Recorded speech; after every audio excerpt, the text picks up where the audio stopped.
Coach, thanks so much for joining us on the call today. If you take a minute to tie up the win against SMU, please, and maybe a word or two about Malcolm's performance, and then what you expect to see as you head to South Bend Saturday to face Notre Dame. Thank you, Chuck. Definitely feels good to get a win. Proud of our guys. SMU had been playing really well. They've had a really good season. Coach Morris has done a really nice job at SMU. So just really proud of the way our guys came out, got off to a fast start. Played well in the first half on both sides of the ball. Malcolm, for his first start, thought, he played phenomenal. And, wasn't perfect, didn't get everything right, but, provided the spark that we were looking for. So very grateful for that. Some guys stepped up and made big plays. Anthony Gargiulo was a guy that came in, off the bench. He'd been a second string, a third string fullback, and rushed for 145 yards and some big runs at the end of the game. Garrett Lewis came in off the bench after Malcolm got hurt and, let us down for the game-winning field goal. And JR, a kid that, wasn't even traveling early in the year, came and kicked the game-winning field goal. So, happy for all of that, especially happy for our seniors to be able to finish off their last game there with the W. Become bowl eligible, 14 times in 15 years. It's, excited for that, for our program to continue, be a program of consistency.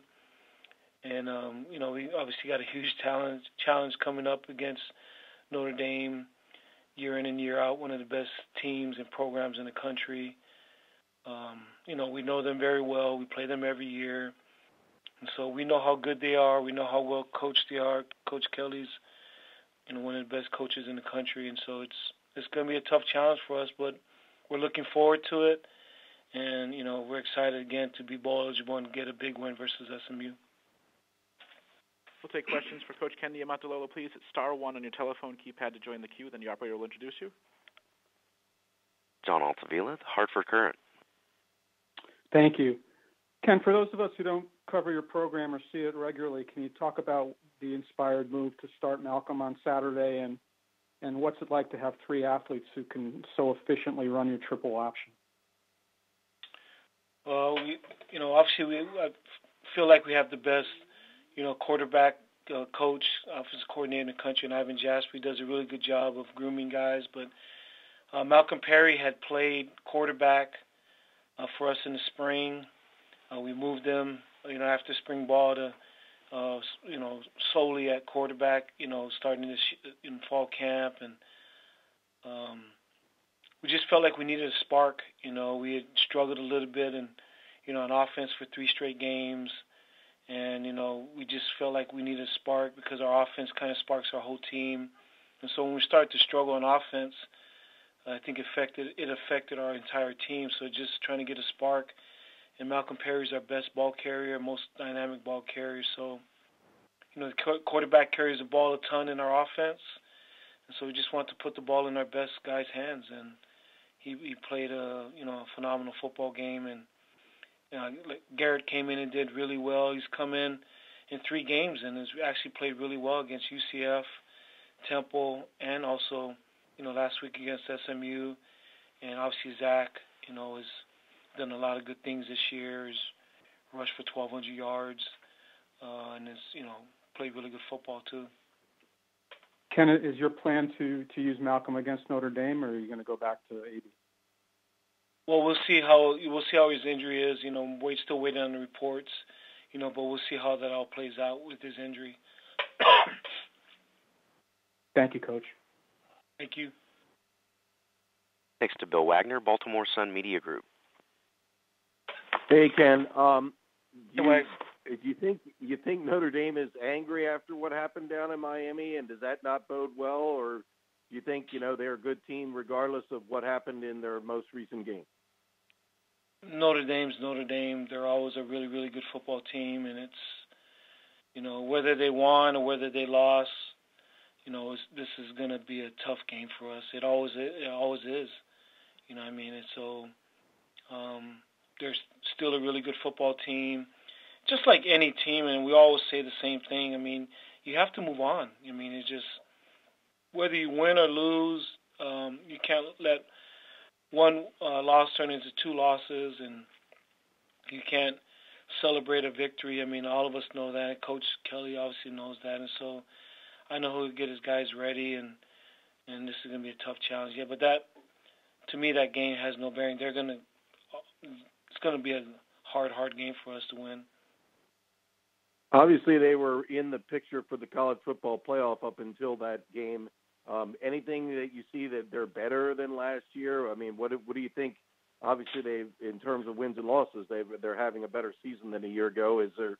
You beat them last year, but are they anything you're seeing on film that makes them a better team?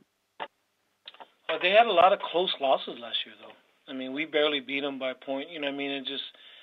So they're losing a lot of close games last year, and this year they started to win some games and got some confidence. But they've always been Notre Dame.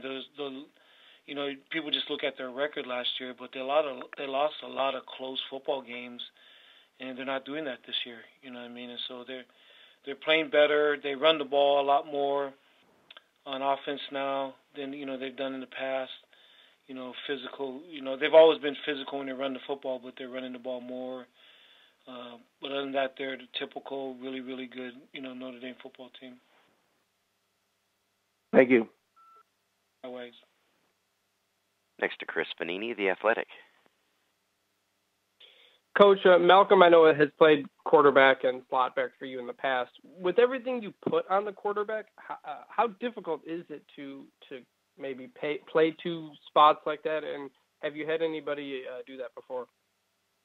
No, he actually hasn't been playing two spots. He's been playing slot back. He did that in the spring. We made that change, early last week, and so he has not gotten any reps, in camp and all of season, and so that's obviously very, very hard to do. It's hard in any offense to do. So it's amazing that in 3 days he was able to, get game ready. And but if there's anybody that could get him ready, I know it would be Coach Jasper. And the kid is, obviously very, very talented. Like I said, it's not to say he was perfect. He missed some checks, missed some reads, but he's so dynamic with the football. We haven't had a guy like him before. I mean, he is the best ball carrier that, in all my years of being here. And here he is on his first start, and he almost rushes for 300 yards. And the decision to go down at the 1 yard line, I know you kind of talked about it after the game. Looking back, would you have changed it? And you mentioned that there was a game prior that caused you to decide to do that. Yeah, I was against San Jose State. Keenan's junior year. Yeah, 4 years ago or so. And we were in a similar situation, and we scored. They allowed us to score, and we were up 8.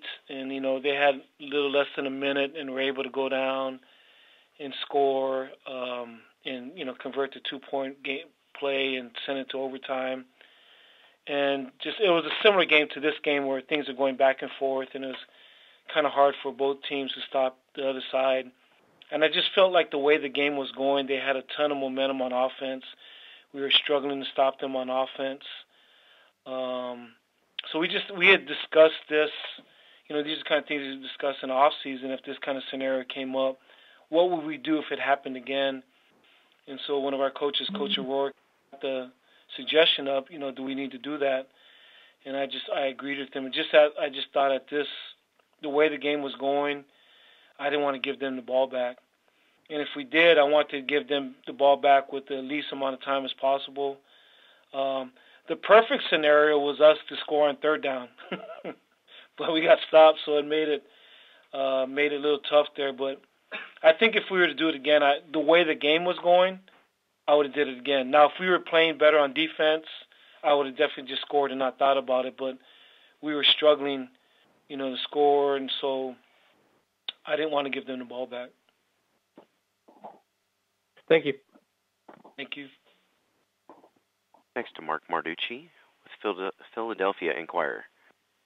Coach, again, I don't follow your program as closely, but was Zach able to play in the game, or was he injured, or just just benched? No, he was.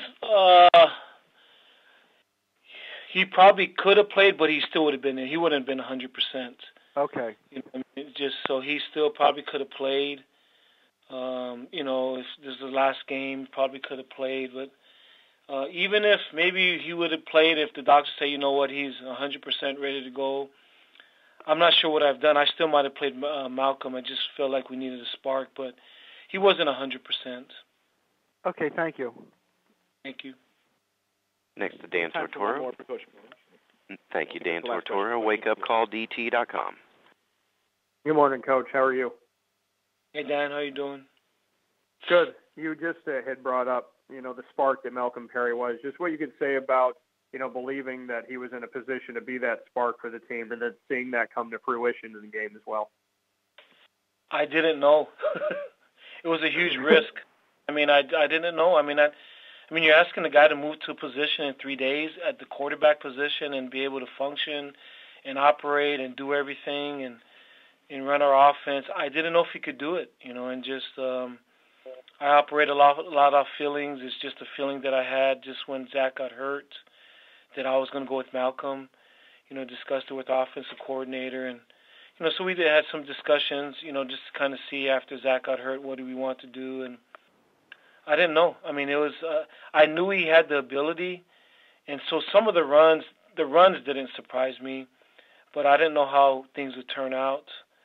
But him rushing for 282 yards is beyond what obviously the kid played phenomenal, but you never know. It was definitely a risk, and so I also want to make sure that people knew that it was my decision. Because if it was a flop, I wasn't going to put it on Coach Jasper. This was my decision. And so if it worked out, it worked out. It doesn't really matter. I'm the head coach. And if it didn't work out, I didn't want people thinking, Coach Jasper made that change and blame him. It was my decision. Thanks, Coach. I appreciate it. All right, Dan. Coach, thank you so much for your time today. I look forward to talking to you again next Monday. All right. See you, Chuck.